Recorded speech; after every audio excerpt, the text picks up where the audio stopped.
Muito bem, meus amados, que Deus abençoe a vida de cada um dos irmãos, que Deus ajude. Nós vamos agora à nossa reflexão bíblica. É aquela palavra sempre abençoada que Deus tem para nós. Eu vou aqui ler a palavra de Deus no livro de Josué, capítulo 3, versículo 7.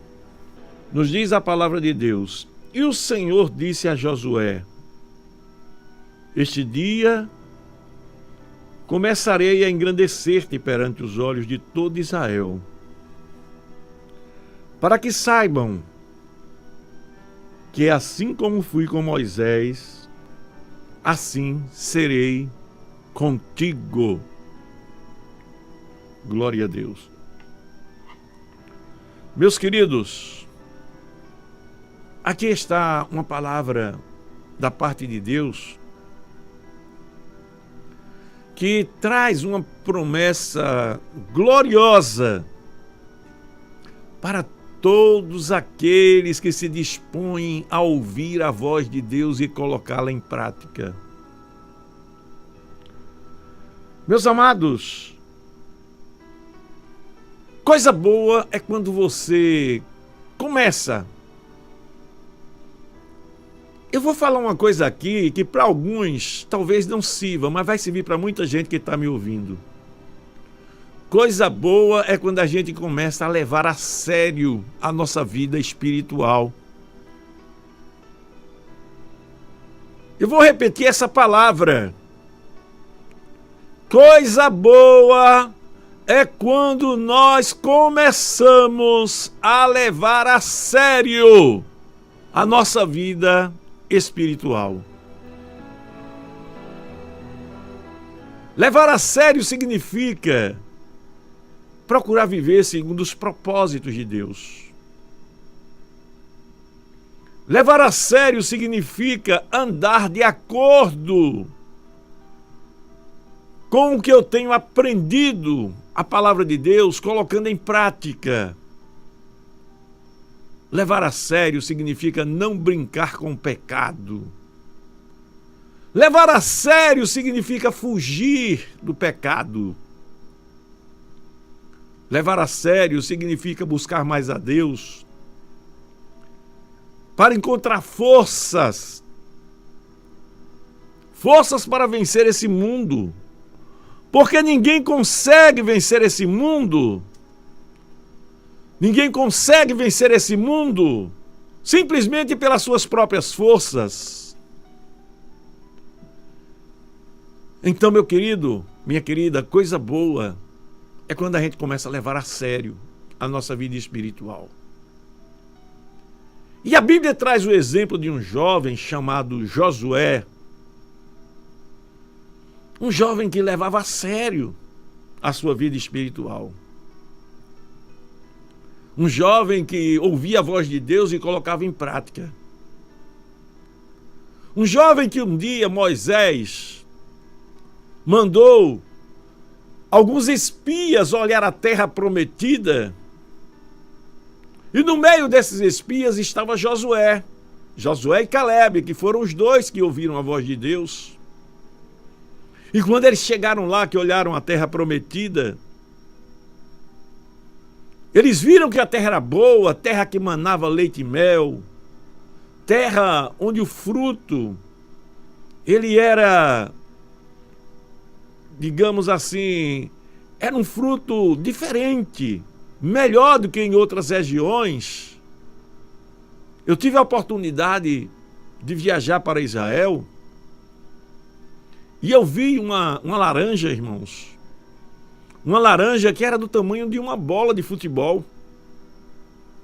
A Bíblia diz que eles, para carregarem as uvas, os cachos de uva, na terra prometida, ou seja, a terra de Israel, era preciso 2 homens para conduzir um cacho de uva, de tão grande que eram os cachos de uva, a terra abençoada, a terra prometida por Deus para os seus filhos.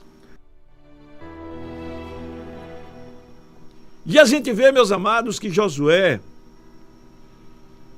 ele viu a terra e voltou alegre. Ele voltou alegre porque eles teriam que enfrentar muitas dificuldades para chegar na terra prometida. Teriam que enfrentar os gigantes, os filhos de Anak, que eram gigantes, era uma família de gigantes que certamente aos olhos humanos jamais o povo de Israel conseguiria vencê-los. Mas Josué, irmãos, ele voltou alegre porque ele sabia que aquilo era uma promessa de Deus, a terra prometida era uma promessa de Deus e que ninguém haveria de impedir. Enquanto isso, haviam aqueles que foram com Josué e Calebe, foram 12 enviados por Moisés. Apenas dois voltaram alegres e dispostos a lutar por aquela terra. Mas 10 se acovardaram. 10 desanimaram, não queriam seguir em frente. E agora você preste atenção no que eu vou lhe dizer. Isso acontece nos dias atuais. Isso acontece nos dias atuais, irmãos, quando a gente fala do céu. Todo mundo, nenhum homem sequer é proibido de chegar no céu. Todo mundo tem acesso ao céu, basta receber Jesus como seu Salvador e lutar para ser fiel a Ele. Se você fizer isso, você chega no céu. Se Jesus olhar para você e ver você lutando para ser fiel a Ele, você chega no céu. Era o que acontecia com aquele povo naquela época. Eles não queriam lutar. Eles estavam se acovardando porque eles não podiam, eles achavam que não podiam vencer aquele gigante. Aquele gigante simboliza o pecado hoje. O gigante do pecado que tem acovardado muita gente de querer batalhar pelo céu. O ser humano prefere o pecado.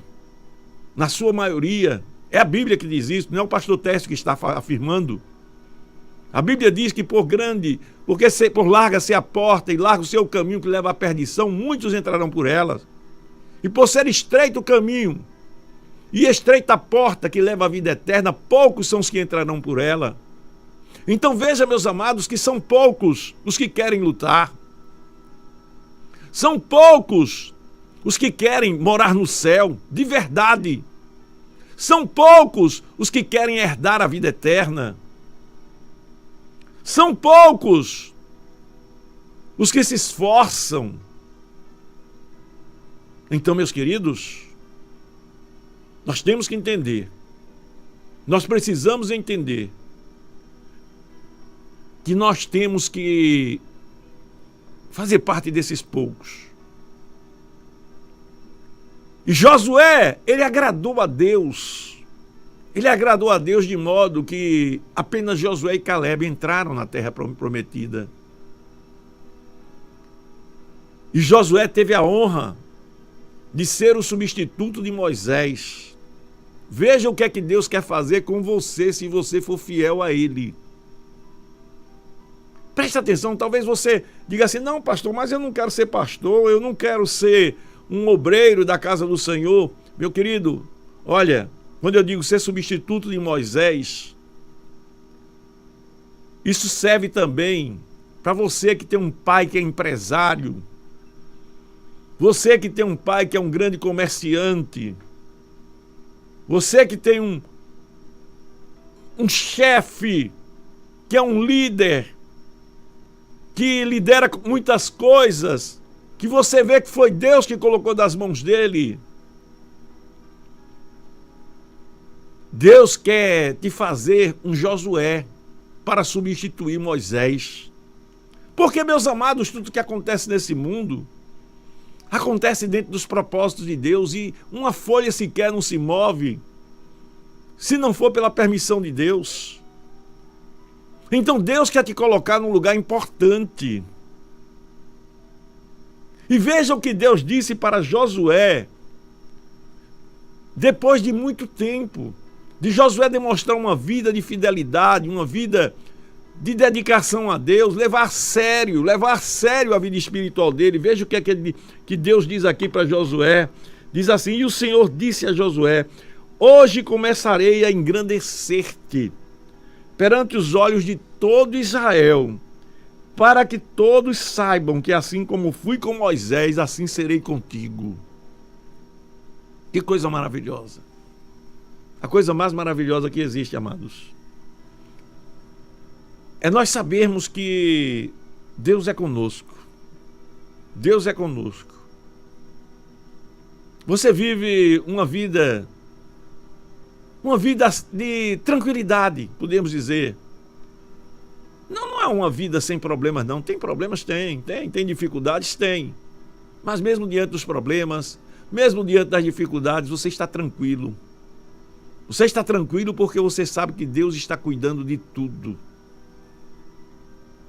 Então, meu querido, minha amada, que as poderosas mãos de Deus estejam sobre a tua vida e que você leve a sério a sua vida espiritual. A santificação ou a santidade, uma vida santificada, ela abre as portas para os milagres de Deus na nossa vida. E eu estou te afirmando isso. Deus quer fazer milagres na tua vida. Deus quer te abençoar mais e mais. Deus quer fazer coisas grandes através de você. Agora, você precisa fazer sua parte. Você precisa fazer sua parte. O milagre de Deus pode acontecer na sua vida. Agora você tem que abrir as portas da sua casa para Deus entrar. E não é ficar só na sala, não. É porque a sala é um lugar de exposição, não é? A sala normalmente é arrumadinha. Ele quer entrar, quer ir na cozinha, ele quer ir no seu quarto, ele quer ir no seu banheiro, não é? Ele quer ir em todos os lugares, ele quer ter acesso a tudo da sua casa. Ele não quer limites, ele quer você completo. A sua casa é você, casa espiritual. Ele quer ter acesso a todos os compartimentos da tua casa. Tá certo? Deus quer ter acesso a todos os compartimentos da tua casa. Que Deus te abençoe.